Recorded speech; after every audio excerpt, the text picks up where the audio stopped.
Hello viewer, I am AshishJain.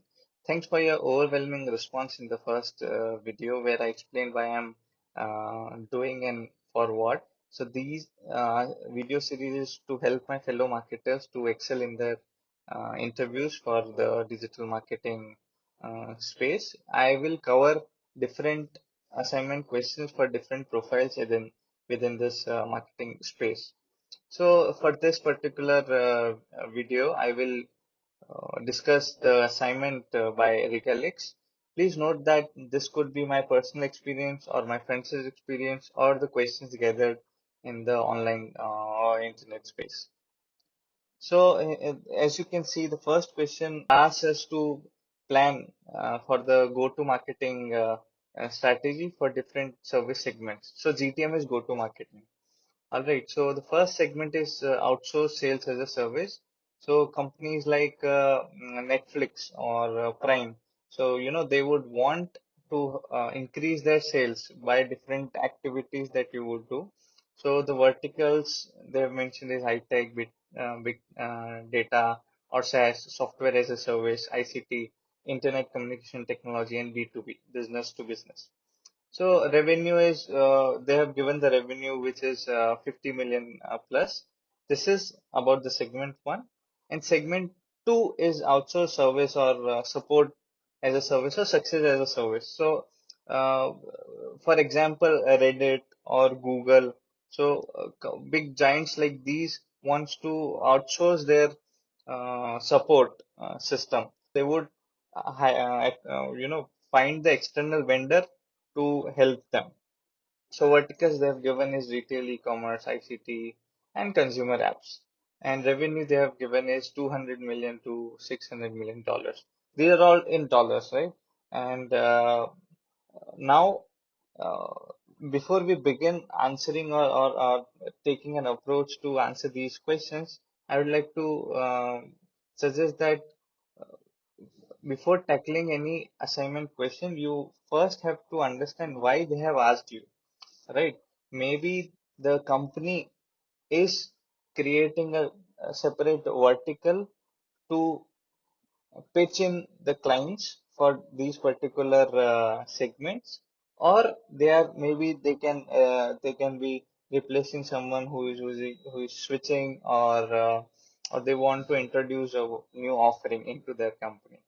Right. So, okay, coming back to the task. So they want us to create the target persona for the decision makers, because in every sales you have this system where you would do BANT analysis. One is BANT is BANT, and B stands for the budget. So how much the budget the company is willing to give you. The second is authority, whether that particular person has the authority to make the decision or not. So you would always want to talk to the decision makers. And the third is N, so need. When do you need, or how much that company requires that offering or your service. And fourth is the timeline. So suppose one company fills the criteria for the three, but the fourth one timeline they don't fit in, then there is no point in pitching them again and again or nurture that particular client, because they might be looking for a solution in the 2 years or 3 years plan, or a timeline like that. The second task they would want us to solve is to create the content and distribution plan. How is your thought process to actually tackle this particular planning? Because they want, since it's a digital marketing manager's position, they want to see how well you plan, right? And then the third is timeline and number of leads that we can generate in the mentioned time frame, which we are only doing. So, all right. So in the next slide that you see, the first target persona I've taken is sales as a service.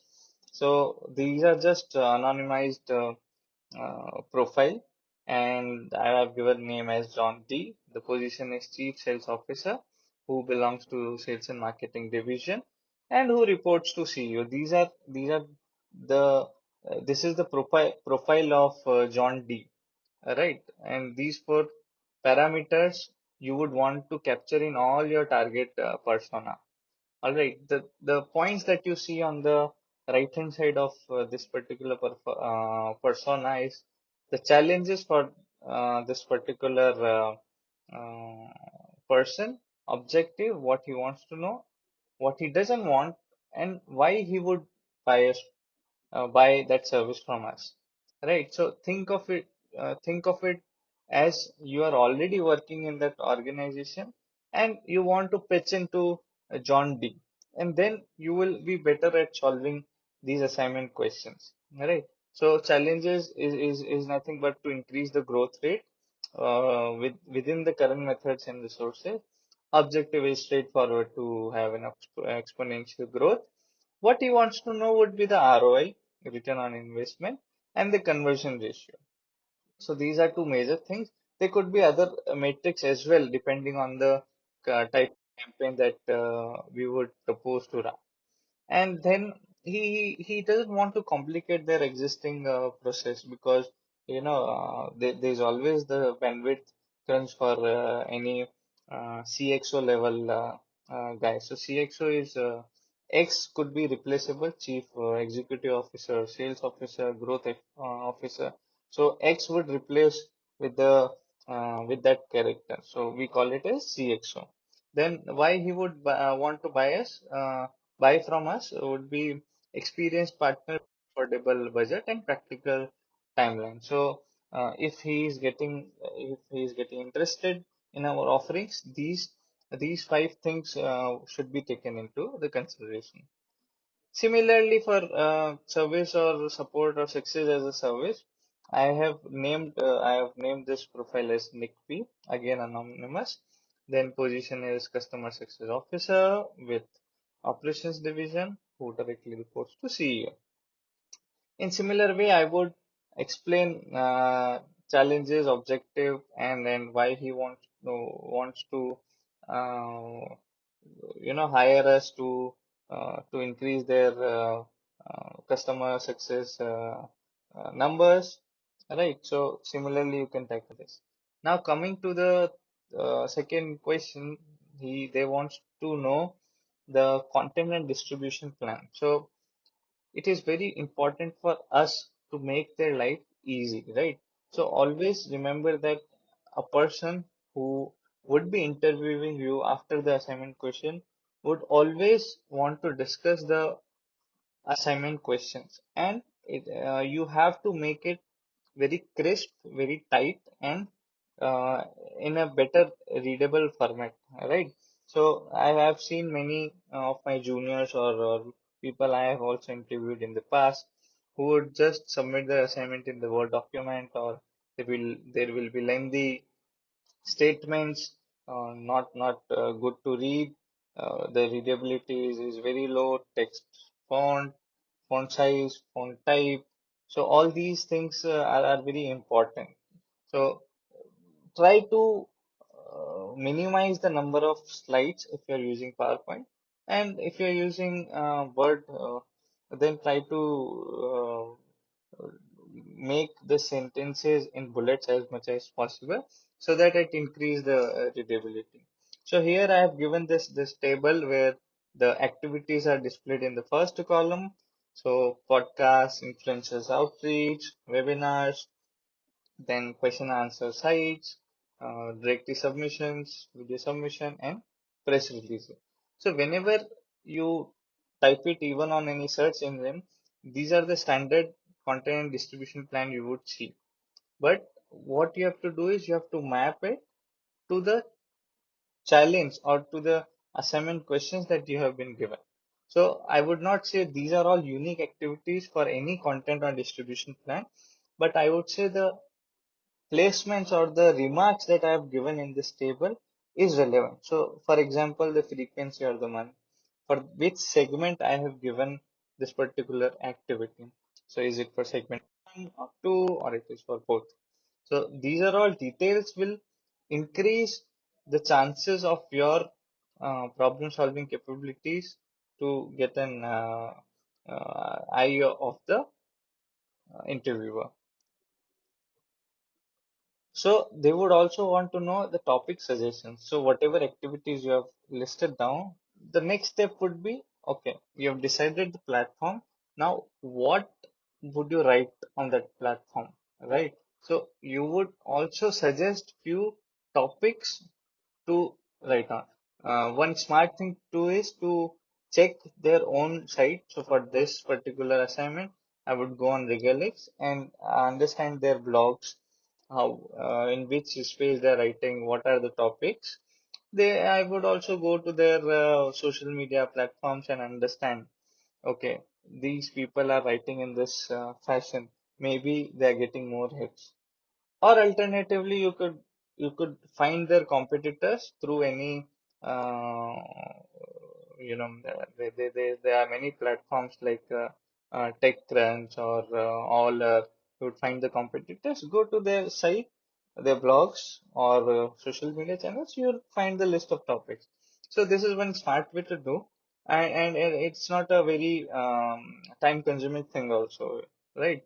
So I will have listed down the topics or content suggestions for the platforms I've listed down in slide before.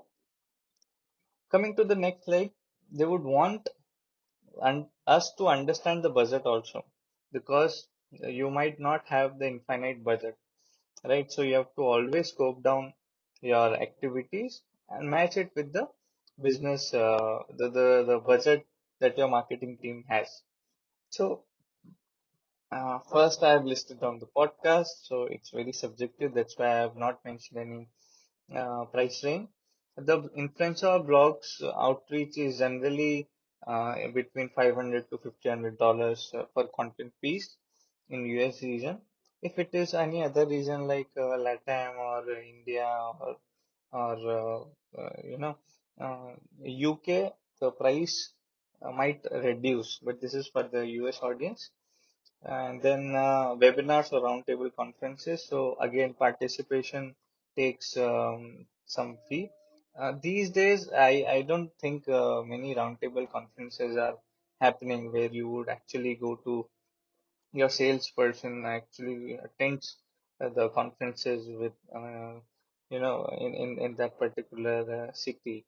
So virtual webinars are generally free of cost to attend, but still. Next is the block directory submission. So there are many high DA websites. So DA is a domain authority, right? So out of 100, if your domain authority website who is putting a blog is above 60 or 70, then it's a very nice website to be listed on, and they might charge you for that. Other DA sites below 20 or under 30 would be generally free of cost. Then video and document submission. For creating videos, there is this huge opportunity these days where video marketers are in great demand. They would have some fee to edit that video and create the script, and other things are also there. So it would be around $1,200 per video. The video size would be a minute or a two. Then press release. So there are sites that would list your content freely, but also again, if the DA is more than 50, then they would charge you so that they can maintain their sites as uh, revenue. Now the text that you see on the right hand side of this table, I have summed up entire cost. Okay, so 32.5K would be the amount that we are investing for 150 leads. Now you would say that 150 lead is such a small number, but then we also have to see that how many companies are above that particular revenue range that was given for segment 1 and segment 2, and also how many are approachable. So the number of leads might be low, but the quality of leads is what we have to get focused on. And since for these segments the ticket value is huge, right? They could be 50K dollars, uh, quarter or more than that. So, and their sales cycle could also vary. One could be for 6 months or an year or 1.5 years, I've seen. So, ticket size and the sales cycle, these two things are on basis of that I've given this. So around $216 per lead is what I have estimated. So that's all. One miscellaneous slides I've given just for your reference. So how would you determine how many companies are there in segment one or segment two within that particular profile? So let's say e-commerce in US region, there are total 37 companies which has revenue 30 plus.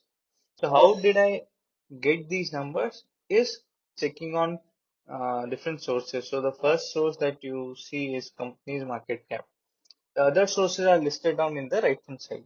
So Harvard listing would be there, Fortune 500 companies, econ stats.